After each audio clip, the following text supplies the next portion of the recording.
So I played the new season of Delta Force, Season 4, which brings the big 1.0 update for PC and the big release of this game on the mobile platform.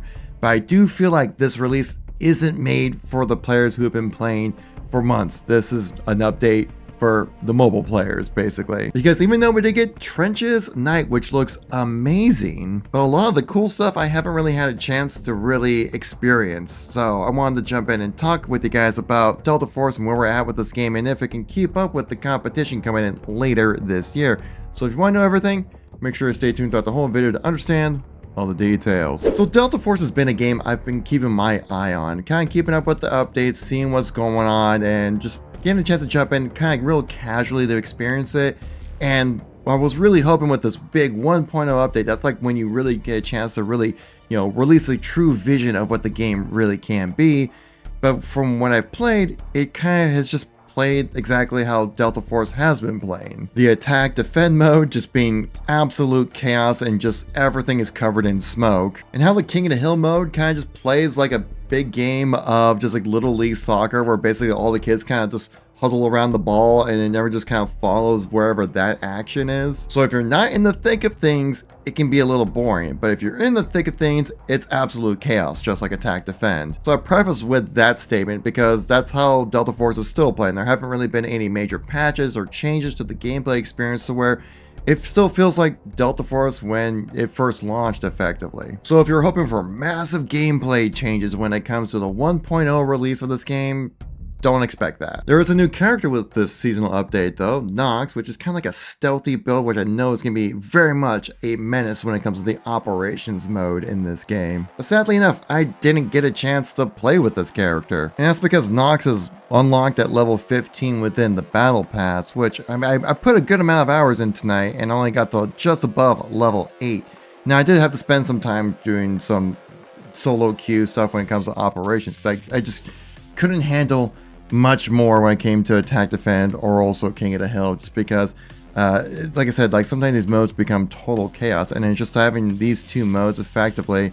And I played Trenches Night and like, dude, Trenches is just not my map. I'm sorry. Like the map looks amazing, don't get me wrong, it looks so good and I wish I could just really enjoy playing it, but I never really enjoyed this map at all. And it's tragic that like basically now when it comes to playing this game, again, attack defend and King of the Hill, just because those are the only two most people like playing this game, so they've kind of narrowed down that player base a little bit. But for attack defend, like especially at the end, man, it just becomes like cruise missile spam, and it just gets even more chaotic and even more wild, even more random. And I'm just like, dude, it's just like, it's melting my brain right now trying to play this game sometimes. And that's why I've really kind of looked at Delta Force as like the operation mode being like the main mode to play for this game, just because it's actually makes sense when it comes to the combat of this game. But the thing is, like, especially for me being a lower ranked player, because I've just spent so much time playing other games, especially trying to not focus so much on live service games in my gameplay experience, that if I want to go like play a map, it's between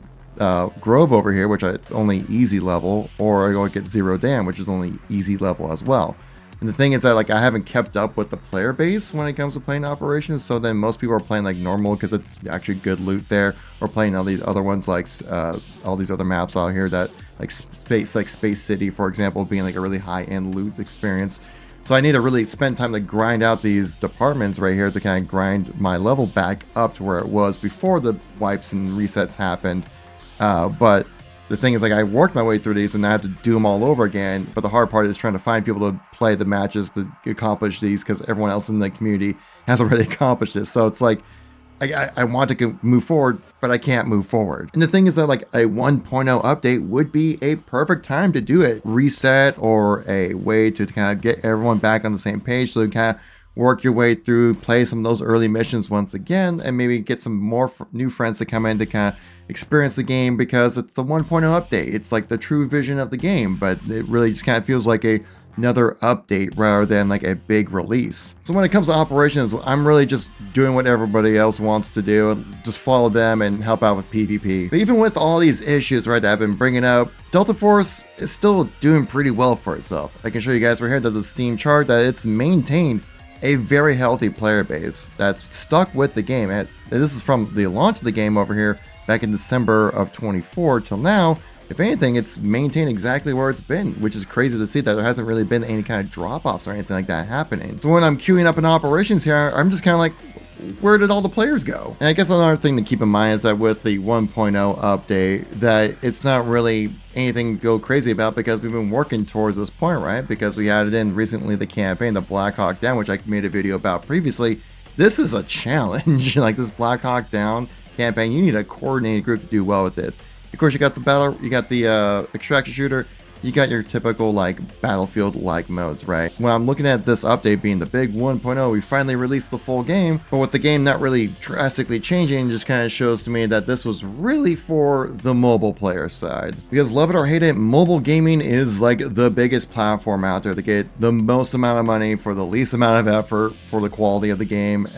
Mobile players they're wild, man. They'll put up with a lot of stuff. Now I alluded to this earlier in the video, talking about does this game have the ability to withstand what's coming out later this year? Because of course we have Marathon coming out in September, which is a game I'm super excited about. I'm also a part of a content creator group with this, which is super awesome to be part of, which I will be playing the alpha. If you guys want to catch that, make sure to subscribe to the channel when we're going to be streaming the alpha as soon as it goes live on Wednesday. But Delta Force really kind of helped ride that line between being casual, which is nice, kind of like Call of Duty style, but also a little bit more in depth, which DMZ was really struggling with. But this is where I feel like Bungie's going to take over with the casual extraction shooter side of things, which I'm kind of looking still for, because there are a lot of little mechanics within the Delta Force operations extraction mode that I'm just not really that big of a fan on, especially when it comes to like the different ammo types really affecting how gunplays work out. And of course with Battlefield 2025 looking to possibly release at the end of this year, if not early beginning of next year. I mean, competition is going to be tough for this game, but I really want to see a competitor in this kind of field, especially for the Battlefield side of things. So when you have a Marathon coming on the horizon as well as Battlefield 2025, and don't forget a little game called GTA 6, and with Delta Force still not being on console with no release date in sight, I'm just kind of worried about the future of this game. But of course I'm going to keep jumping into play, especially on the operations side of things. That's where I feel like Delta Force really shines when it comes to its gameplay mechanics. But of course we have that Marathon Alpha coming right around the corner here, guys, which I will be streaming as soon as it goes live, so make sure to subscribe to catch that when it goes live. We can check out that extraction shooter, see how that plays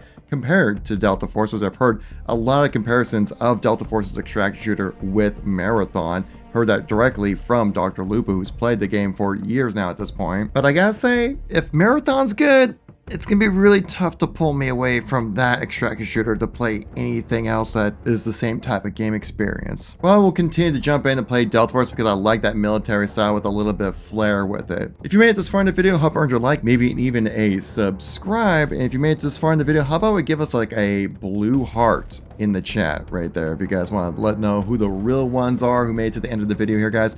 Thank you all for watching. Greatly appreciate it. Check out these videos if you missed any content from me recently, and I'll catch you guys all in the next one. Peace out.